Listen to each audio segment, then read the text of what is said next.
সম্মান আছে, যা করি হোক তোর স্বামীকে তোর বশে করি ওই মেয়েটাকে তাড়াতেই হবে।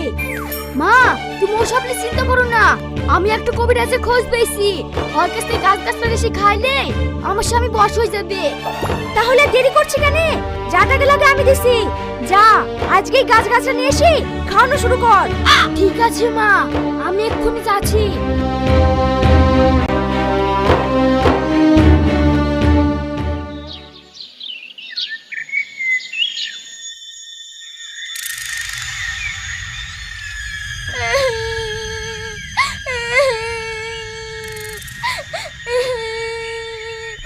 কি হয়েছে মা, তাই আমার দরবারে এসে কান্না করছো?